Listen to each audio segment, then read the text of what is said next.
Welcome to The Abundance Journey, the show that helps spiritual entrepreneurs create an abundance mindset that accelerates revenue. Secretly, everything you experience in your life is actually abundance.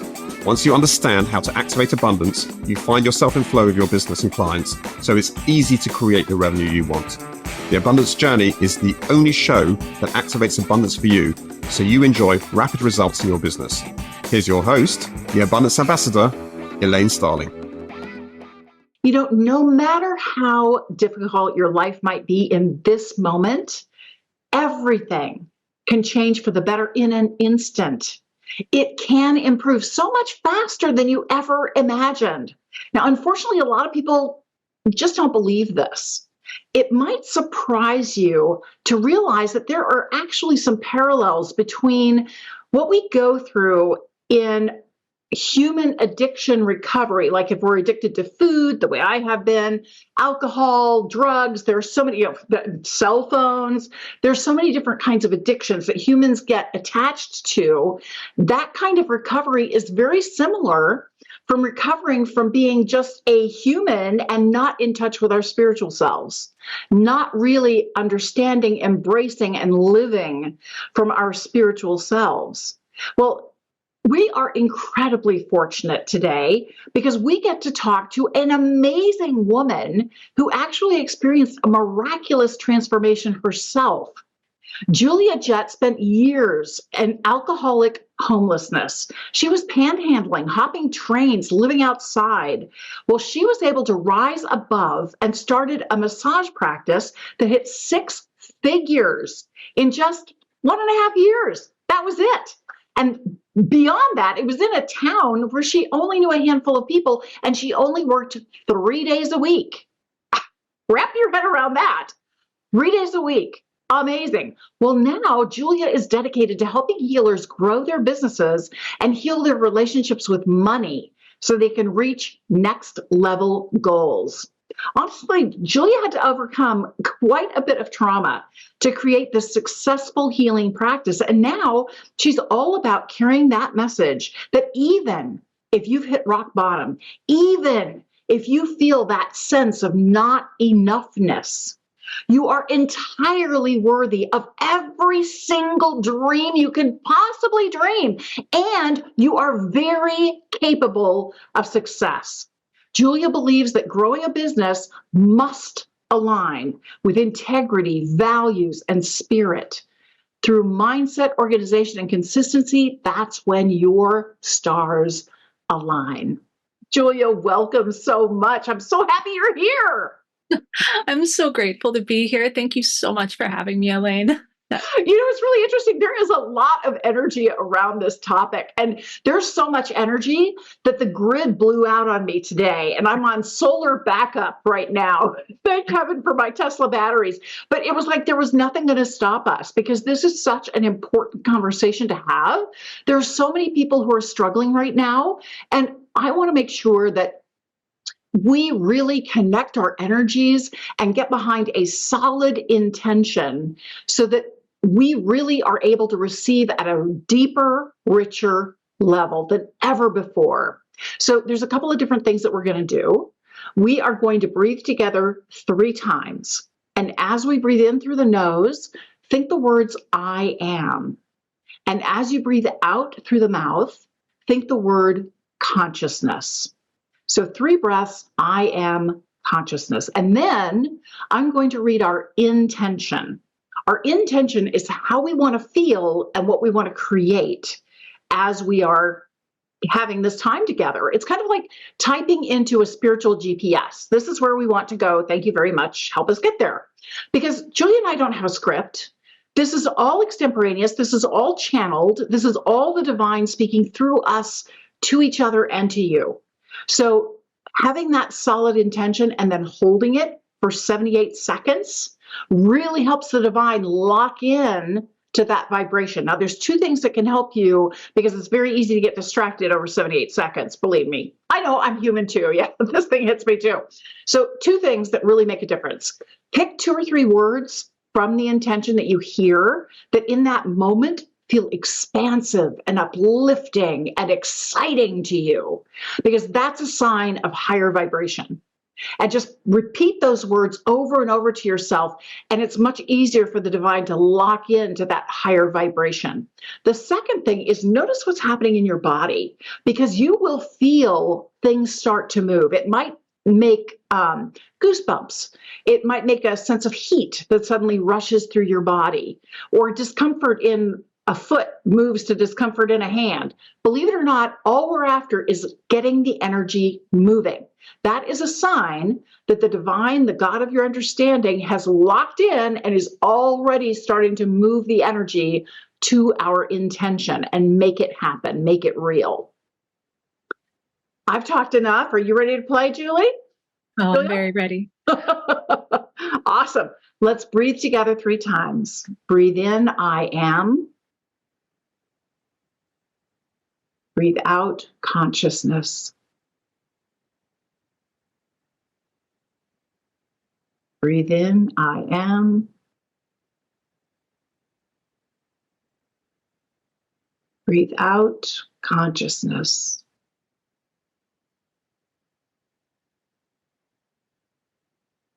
Breathe in, I am. Breathe out, consciousness.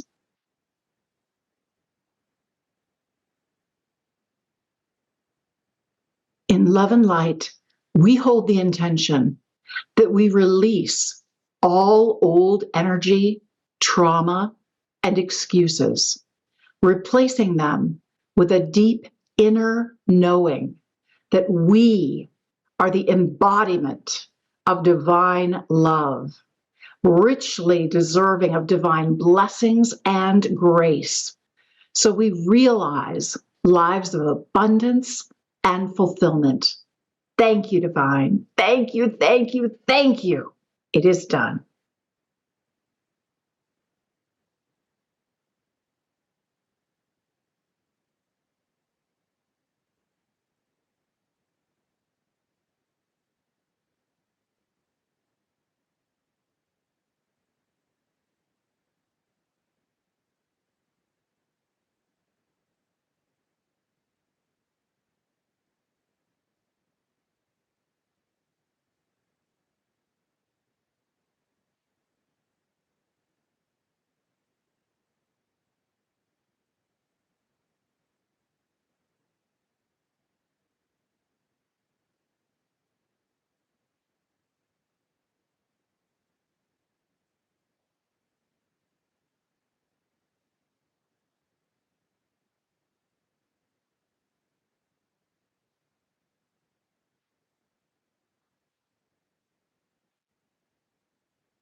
We give thanks, and so it is. Wow. There's so much energy around this. Julia, what was your experience like? Well, that was magical. I was just remembering to bring the light in, and I thought about teachers that I had, healing teachers who talked about how the kahuna in Hawaii would be able to heal people on the other side of the planet, and how lucky we are now in this day and age to have this shortcut where we can reach people on all edges of the planet so easily. Oh, so beautiful. And I got a very clear message from the divine. You know, so often we jump into giving. I want to give. You know, you're such a loving, kind, generous person. You want to be there for others. You want to support other people. And the divine just gave me this very clear message. You must receive first. You can only give what you first receive. Mm. And I was like, oh, wow, that's, I got to remember that one. Well, obviously, Julia, you had a very unusual experience in your life. It's not that unusual because so many of us are struggling with different challenges. You just took it to an extreme. Why are you so passionate about helping other healers experience this transformation of awareness? Well, as a healer myself, and what you were saying, that rings so true in this perspective. Many healers, we want to give, we want to give, and we want to give, we want to give. And the thing is that can frequently take away from our well. We can't give from an empty cup, but many of us will try to. And what can happen is we might lose our businesses over it, and then we can't really help anyone. And once there's a shift in perspective, especially around the societal beliefs around money and wealth and what we can do when we have money as opposed to giving away things for free, when we're able to actually pour from a full cup, we can truly thrive in our businesses and show up at a higher level for our clients, for our families, for our communities, and for any causes that we really care about. That is so true. That is so true. And, abundance has many different forms. I always ask this question of my guests because I've never had the exact same answer. Everybody has a different relationship with abundance. Given the kind of work that you do and the people that you work with, how do you define abundance?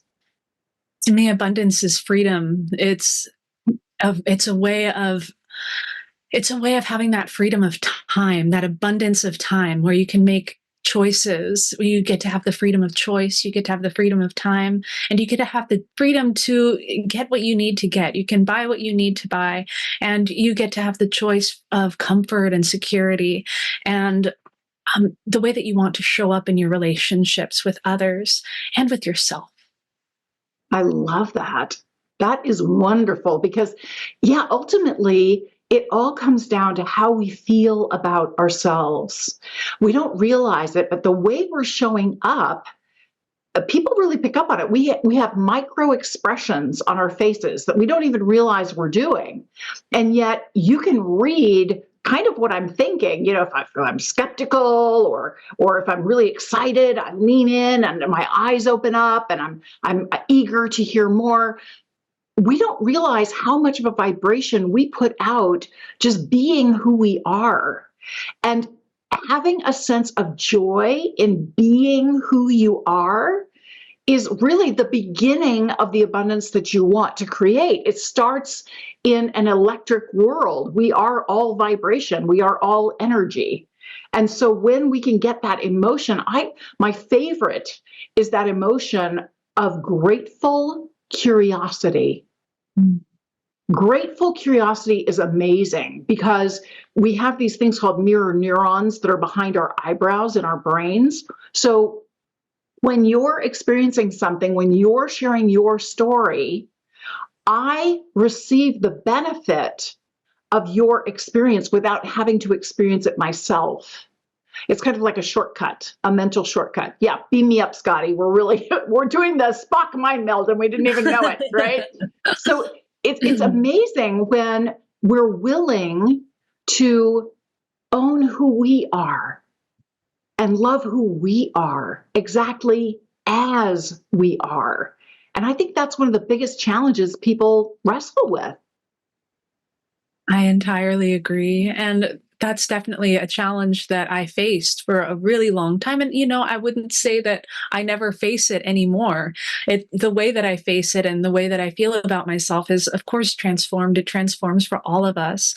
But the person that woke up in the morning in, say, Golden Gate Park, and the beliefs that I was carrying then are completely different than the beliefs that I carry now as a healer who's made six figures in their business consistently, and as somebody who shows up for other healers. I had to transform my beliefs about myself because for a long time I struggled with a confusion about why am I even here? Why am I on this planet? Why are people on this planet? Questions like that made it so difficult for me to find my purpose and to help others. Once I realized that I had a purpose as a healer, it was such a massive paradigm shift for me, for somebody who felt so unpurposed for so long. It was the greatest gift I could have been given. But from going there to this fear of charging people for my services, because that was a very definite fear that I would be seen as greedy, or I would experience more rejection than I already had. And I had to dig deep down inside to find places where I could correlate the strength that I had already gained from my past life and bring that forward into entrepreneurship. And for a long time, I wasn't able to see any kind of link between the panhandler and an entrepreneur. But the funny thing is that panhandler had to go out every day and make connections with people for change, right? And so from there, I realized I can go out and make real connections with business owners. And as somebody who used to hop trains and panhandle, that was incredibly exciting for me. I got to meet business owners. I got to meet people in my community and develop relationships and develop respect and develop love. And that was absolutely prized for me. The opportunity to learn that networking doesn't have to be scary, that creating connection gets to be a beautifully intimate thing where I can meet people who are on the same wavelength, and we're all working towards this next level for humanity, really. I mean, as healers especially, we want to see people feel their best so that they can show up at their best as their best selves in their community and for their families. And when we are able to charge for our services and not just charge a minimal fee, but actually charge in a way where we can thrive, then we can show up for our families and our communities and our causes in a more empowered way. Absolutely. And I think a lot of people misunderstand what money really is. Mm-hmm. Money is a form of energy. And honestly, it corresponds to the energy of gratitude. You do something meaningful for someone else, and they want to show their appreciation in money. Mm-hmm. That's all it really is. So when you can get into that space, it's just so much more nurturing and nourishing and replenishing when you view it as this is just gratitude. So how can I support others so they feel better about who they are? That's really what it's all about. Whatever kind of healing you do, it might be a physical healing, it might be a spiritually related healing, it might be energetic healing. They just want to feel better, and they're eager to feel better. And honestly, there's only so many different ways that we can contribute. It's never a one-way street. It's not like you are doing everything on your own. There's a great story that I love to share. It's in the book, The Magic of Surrender by Kute Blackson, K-U-T-E Blackson. Brilliant guy, love the book. Well, Kute's dad was known as the miracle minister. He had all these different miracles happening in all his churches. He was called on all the time to bring miracles to bear. And finally, as an adult, Kute sat down with his dad and he said, "Dad, tell me about one of these miracles."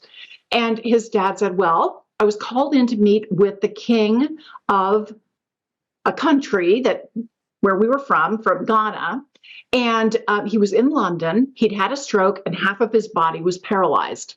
I went to his home and I was in his bedroom and I was praying over the king for his health and well-being. He's praying with me. His wife is there. And I get an image of tomato juice. So I asked the wife, "Do you happen to have any tomato juice?" And she said, "Yeah, I think we do. Shall I bring some?" He said, "Yeah, let's do that." So she brought some tomato juice and the king drank the tomato juice. As he was drinking it, there were these loud cracks and pops and all this stuff. And the king jumped out of bed and he wasn't paralyzed anymore. He could move his body just fine.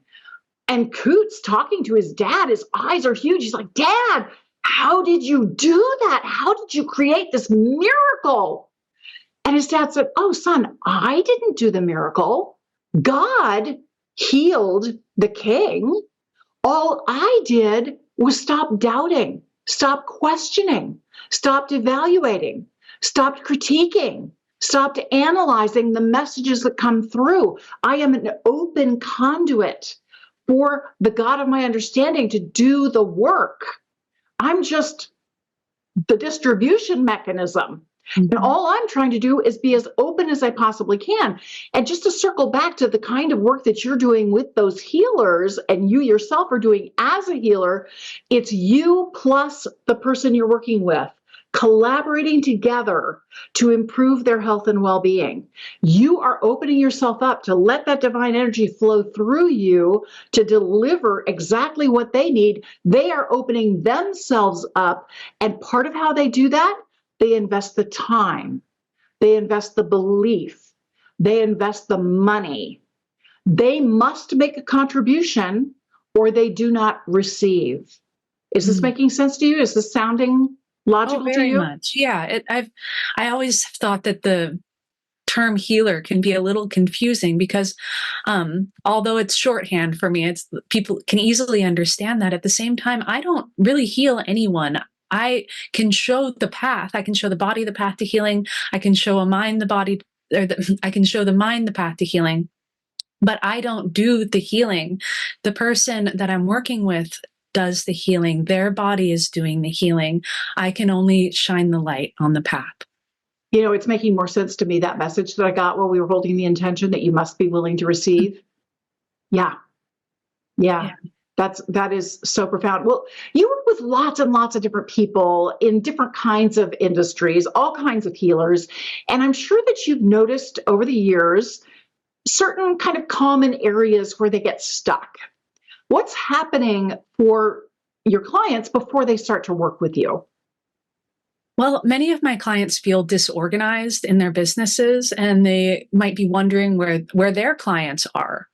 And they might be wondering how they can organize their businesses better, how they can have a stronger message to attract people to them. Maybe they're curious about raising their rates or their pricing.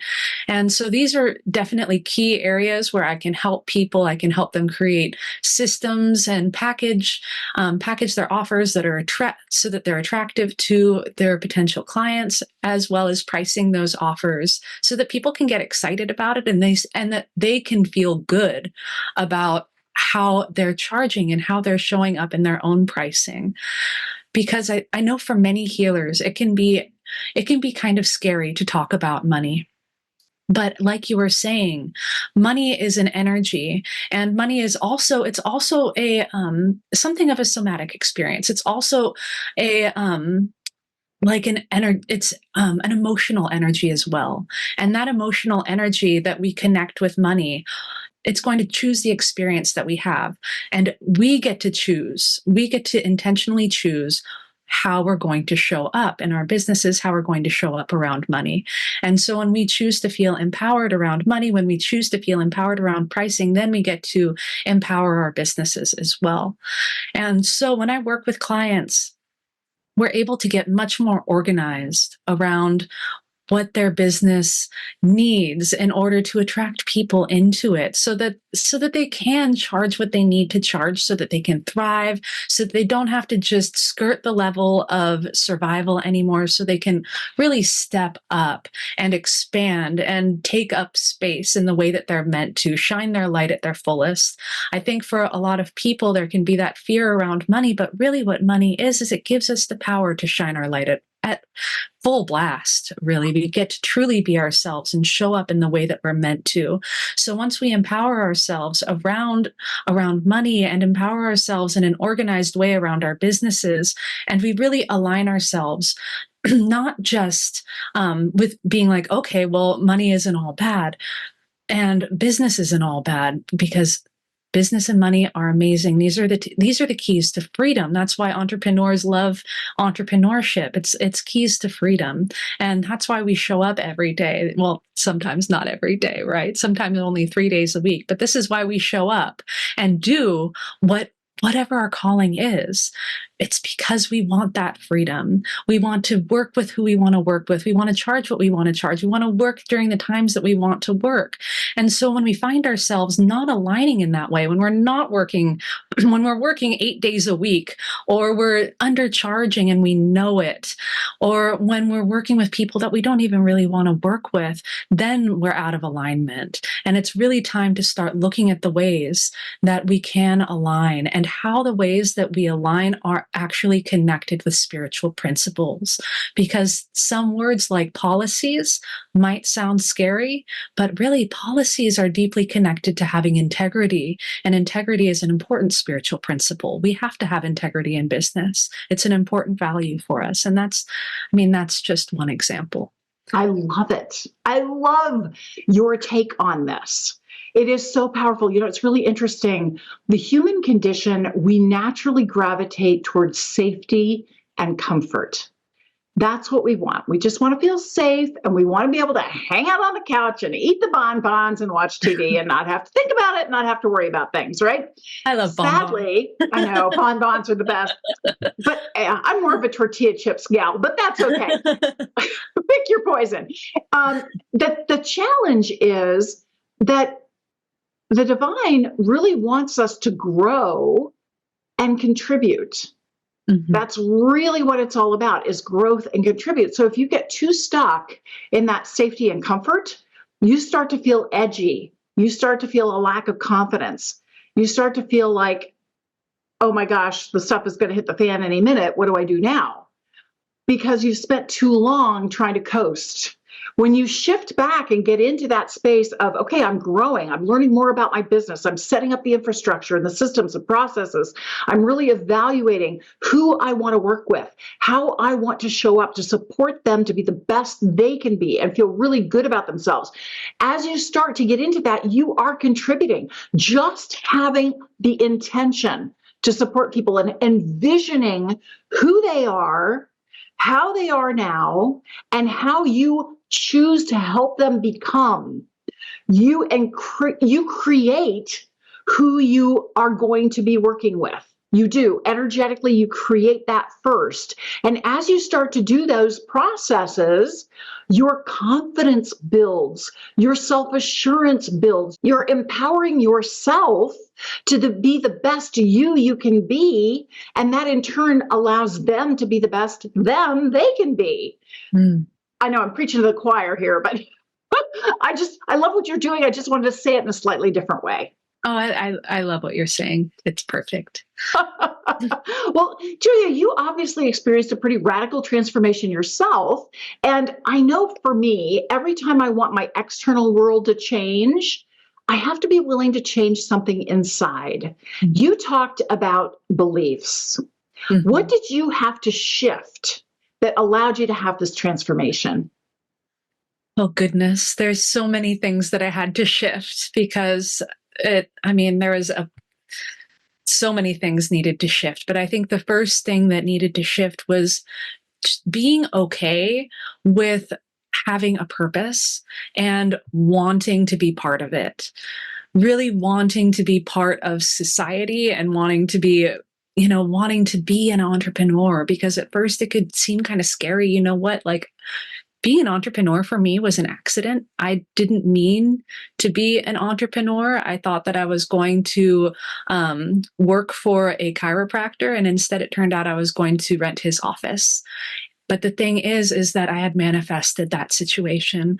I had known that I wanted a shared office close to the beach. And then when this was offered to me by a guy that I just met at the beach, who happened to be a chiropractor, I said, I guess I have to figure this out. I guess I have to figure this out, and figure it out. I did. And once I started putting in the work towards that, I realized that I was incredibly fearful around money. I had never before then made over $15,000 in a year. I once got audited because I only made $8,000 in a year, and they called me in, and I had to explain, well, I worked for like a few months that year, but usually I just panhandle, and that was, to me now, it's so strange, but it's interesting what we normalize in our lives. And through that normalization, what we can do is we get to decide the identity of who we want to become. So when I realized that I got to choose my focus. When I don't have to just go along with whatever my mind is choosing to go along with. I might not be able to pick my first thought, but I can pick my second. And I'd prefer it to be empowering. I'd prefer it to empower me into that next level. So once I realize that I get to pick my thoughts and I get to choose who I want to be, I get to choose how much money I want to make, but I'm going to have to realize who the person is who makes that money. And I'm going to have to step into their shoes and get really curious about all of the things that she's doing to make those results happen. And not just externally, but how is she experiencing life on the inside? I have to be extremely intentional about how I show up every morning for myself so that I can show up for the outside good, in a great way too. It's incredibly important having a beautiful inside that I get to be part of. And I'm not talking about just a beautiful inside for everybody else, but we get to cherish an inner garden. And when we take care of that inner space, it shows on the outside. I love that. Those are words to write down. Cherish your inner garden. I am writing so much because you are so brilliant, Julia. I'm amazed at all the stuff that's coming out here. Cherish your inner garden. Yeah, absolutely. You're the only one who can see it anyway. And I love when you said, I may not pick my first thought, but I choose my second thought, and I choose it with conscious intent because I know what I want and I'm committed to what I want. And it's really interesting. I have a TEDx talk called Abundance is a Choice. I talk about the two things that determine your life of abundance or poverty. The first one is actually your intention, what you want to create and how you want to feel about it. The second is your attention, where you put your focus. And yeah, there are things that grab our attention that we don't really enjoy, that we don't really want.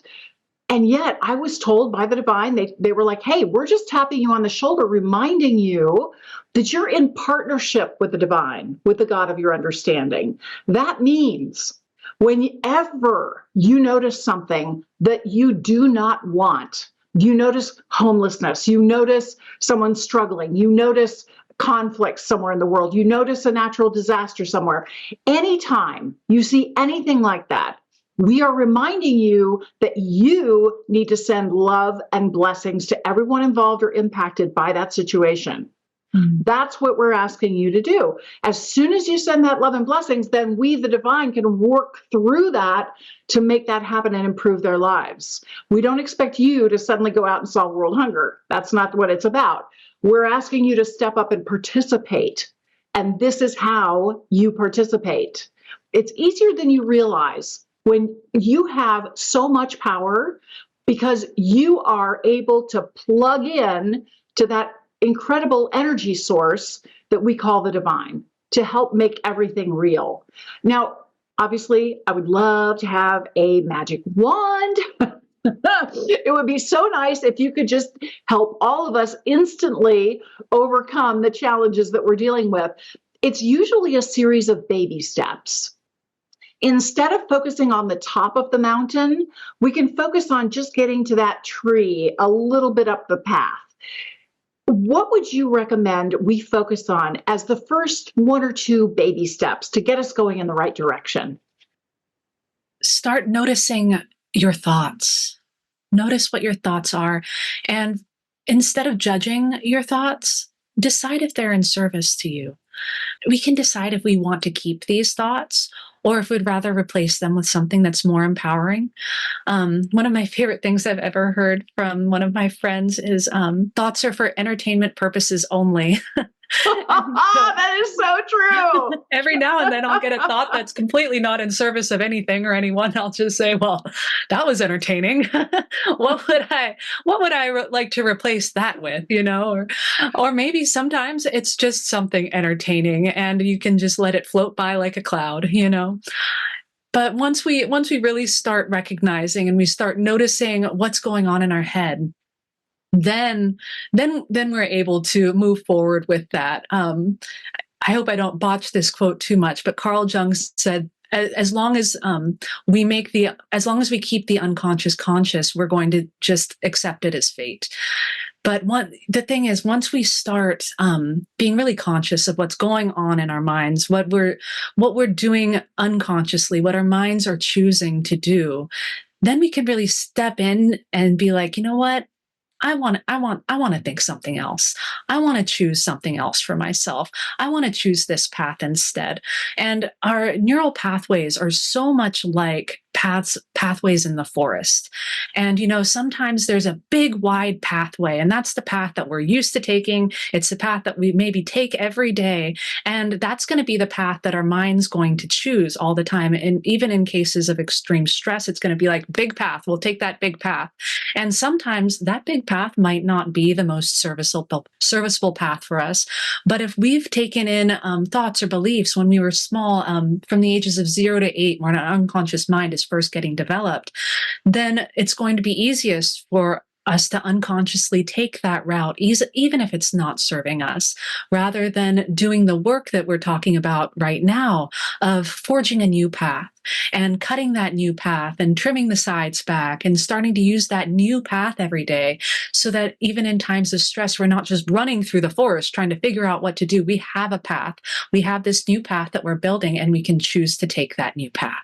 I love that. I really love that. And, there's an exercise that I do often that I found really, really helpful. I call it celebrate in advance. I love keeping a gratitude list. When you are grateful for something that hasn't happened yet, that's celebrating in advance. So one of the things that I'll do, sometimes I'm working on something and I'll think, I'd really like to hear from a couple of mentors today that could give me some advice and guidance and counsel on this project that I'm working on. So later in the day, I'll be at the grocery store or I'll be at Starbucks or something, and I'm standing in line and there's a couple of total strangers in front of me and they're having a conversation and I really don't know what they're talking about. But something they say sparks the idea in me, and they were my mentors. It can be as random as somebody mentioning a book. And I look at the book on Amazon. It's like, wow, that really will answer some questions for me. So I get a copy of the book, or, just coming across a video online. And all of a sudden that could have some answers that could help guide me in the right direction. Mentors are there for us everywhere. When we are open to receive, it's amazing what can show up for us. Now, I'm really open to receive because I know you've got an amazing free gift that you've offered everybody. Could you tell us a little bit about that? Yes, I have a spiritual pricing guide so that you can price with confidence and in alignment with your spiritual principles. And so this is a simple guide, and it takes you through looking at your mindset around pricing. It takes you through a little bit of understanding your higher power. I think, as spiritual people, it's really important that we get connected with our own beliefs about a higher power. And that's one of the things that I love hearing you talk about, is the higher power of your understanding. Because when we open up that door to every understanding of anyone's higher power being okay and being totally available to each and every one of us, then that thing that's bigger than us, it gets to have our back. We get to have this, whatever we want, having our backs. And you know what? In business, that can be so helpful, because a chance to have faith in business is incredibly important. We need to have faith in ourselves. We need to have faith in what we're doing. And when we feel guided by a higher power of our own understanding, that light gets to shine. So Yes. I also go through, just the pricing, mindset beliefs around money, and a little bit about understanding how to discount and understanding connecting results with our pricing. Wow. Well, anybody who can work 3 days a week and do 6 figures, wow, very cool. I can't wait to download that checklist and go through it. That's really cool. Thank you for making that available to us. Now, Julia, one of the things that we always do here at the Abundance Journey, we always turn the tables on our guests, because we know that when we give is when we truly receive the most. So what can we do to support you? Oh my goodness. If you would love to follow me on social media, I'm on Instagram and Facebook at XOJuliaJett. And I have a Facebook group that I go live in once a week. And I would love to invite everyone that's listening to join our community and hang out and ask questions of us and get answers, because when we are in community, we're so much stronger. And I just want that for people. When we grow as healers, when we grow as holistic business owners, when we grow our communities, we're growing our network, and it's wonderful to have a strong network of people that can help one another. Absolutely. Community is really important. It makes all the difference in the world. There's a great documentary about blue zones, which are zones where people live to advanced ages. And they found that one of the key criteria is that you have a strong social network, that you are surrounding yourself with people who are like-minded and mutually supportive, mutually uplifting, mutually encouraging. And it's interesting because life goes in waves. It's not straight up. We would love to think that it's a straight, shortest distance between 2 points is a straight line. Yeah, it's not how life works. Life goes in a wave. And so there are times when you're going to be up and times when you're not so up.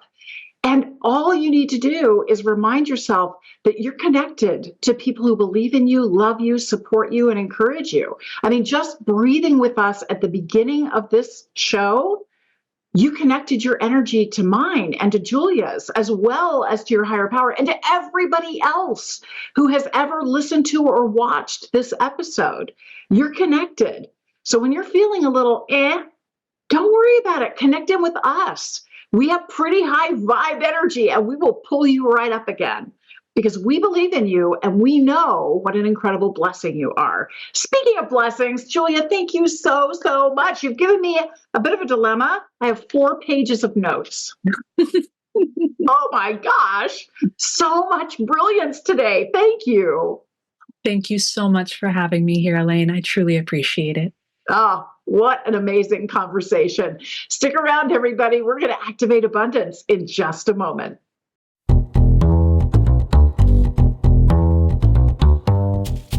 Hi, it's Elaine Starling, the Abundance Ambassador, and I know since you're listening to this show or watching this show, The Abundance Journey, you really want to experience more abundance in your life. Well, that's why I wrote the book, 5 Steps to Activate Your Abundance. It's available for sale right now from Amazon, from barnesandnoble.com, and many international sellers.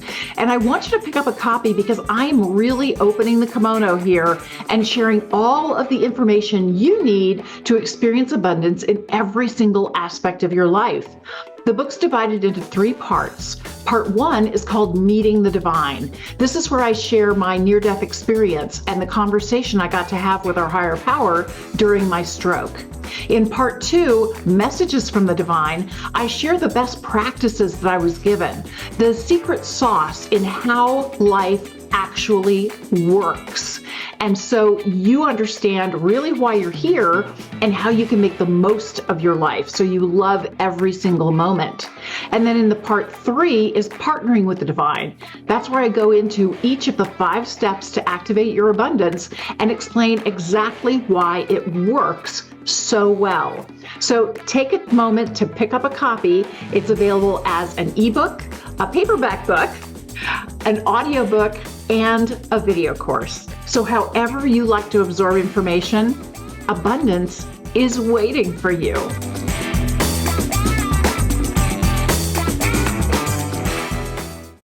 Isn't Julia amazing? I love her energy. I love where she's coming from. I love her passion, her commitment to serve. Step 1 is gratitude. Gratitude is the ignition switch to higher consciousness.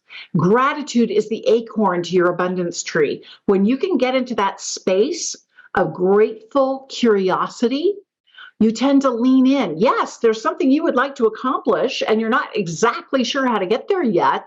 But you know that when you're open and you're willing to really listen and absorb ideas, she gave us so much. I got 4 pages of notes. It was really a struggle to pick just one thing to activate, but Step two, acknowledge something you heard that was an aha for you. Cherish your inner garden. Oh, when she said that, I was just like, yeah, cherish your inner garden. And that was really powerful for me because I think so often we just ignore what's going on inside. We just let the thoughts go wherever they're going, and we think that we don't have any control over that stuff. We think that we're at the mercy of our thoughts, and we're not. Thoughts actually don't exist inside us. They are triggered by external things that are happening in our world and our internal beliefs. They aren't real. They are imaginary. That was another one that I wrote down that I love. Thoughts are for entertainment purposes only. Absolutely. So when we remember to cherish our inner garden, really that's cherishing who we are at our core, the spiritual divine part of who we are. And sometimes it can feel difficult to cherish our physical selves for whatever reason, like you have a head cold and you get really mad at your body for getting sick. It's not helping things. What if you decided instead to cherish your body, be loving towards it, tell your body how much you appreciate how quickly it's healing, and how much you are looking forward to being able to smell and taste again and breathe easily at night? And how much you appreciate the times in the past when you've been able to do that, and you know that future is coming very quickly. When we get into that space of cherishing the inner garden, cherishing who we are, everything shifts. So step one's gratitude. Step two is acknowledge something you heard that was an aha for you. Step three is appreciate the difference it can make in your life.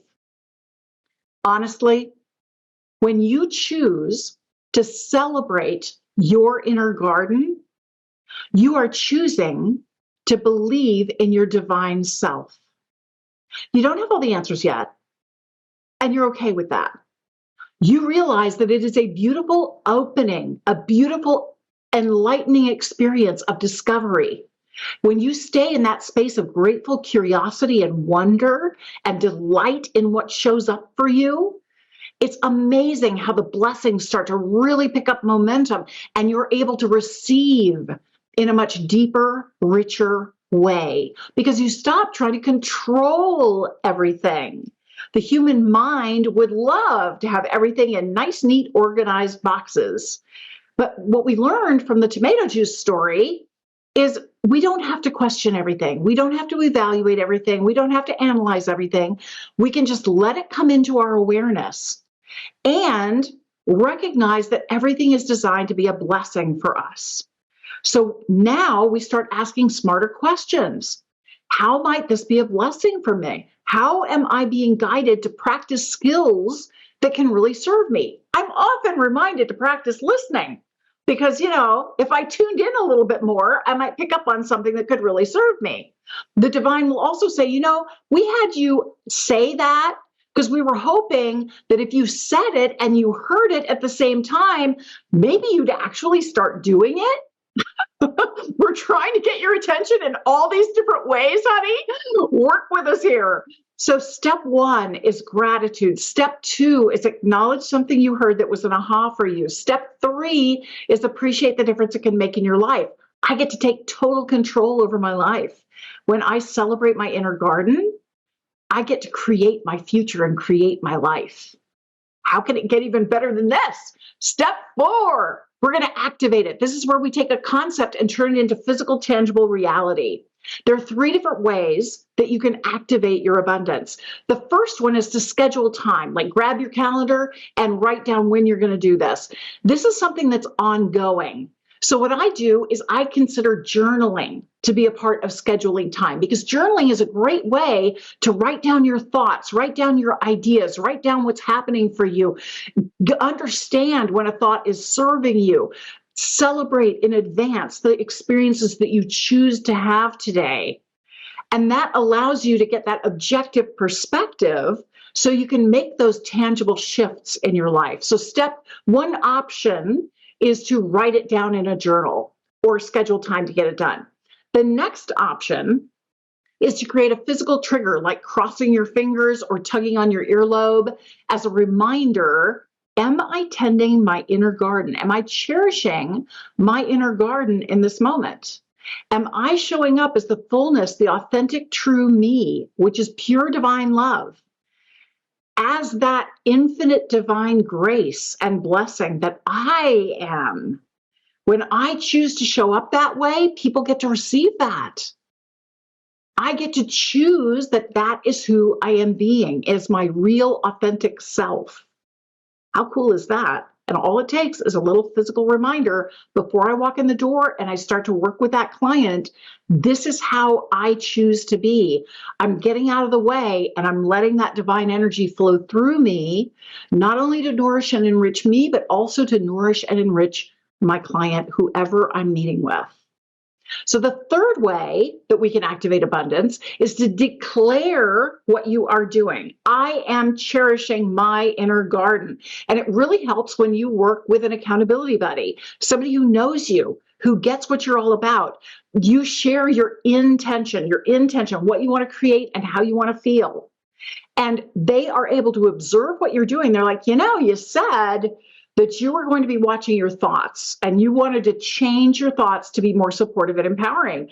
Is that an empowering thought? Doesn't seem like it. Seems like you're after control there.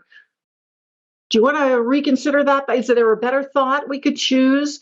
They help you stay in alignment with who you choose to be, which is your divine self. So those are the three different ways that we can activate abundance. And I'm going to use all three here because honestly, this is important stuff. Cherishing your inner garden is what makes your life magical. You get to cherish you, and then everyone else gets to cherish who you are being. Step 5, celebrate your progress. This is about the baby steps that you're taking, the tiny little actions that you're doing, and the movement that you're noticing. You notice it first in how you feel about yourself. And you know what? The human body shows the exact same activities, blood pressure, sweating, sweaty palms, when we're anxious, as well as when we're in eager anticipation. The body has the exact same signals. Anxiety, eager anticipation looks exactly the same. The mind makes up a story that decides which one it is. So how cool that you get to make up a story. I'm celebrating my inner garden. I'm cherishing my inner garden. I'm celebrating who I am. So I am choosing to receive this moment as a blessing. And when I do receive it as a blessing, I start asking intelligent questions that support and empower me to live my best life. And I notice my progress. And I feel that energy, that commitment, that delight, that excitement in serving others because I am serving myself. I'm filling my own cup and it runs over so much that I can make a massive difference for everyone I serve. Yeah, celebrate you because you are such an amazing blessing in this world. And we are so lucky you're here. Thanks for joining me today. I'll see you next time for The Abundance Journey. You've been listening to The Abundance Journey Show with Elaine Starling. Visit theabundancejourney.com/podcast gifts to access today's gift, as well as gifts from our other guests. Tune in every week to activate abundance in your life and business. If something resonated with you, please share it with your friends so they can benefit too. Keep activating abundance, and we'll see you in the next episode.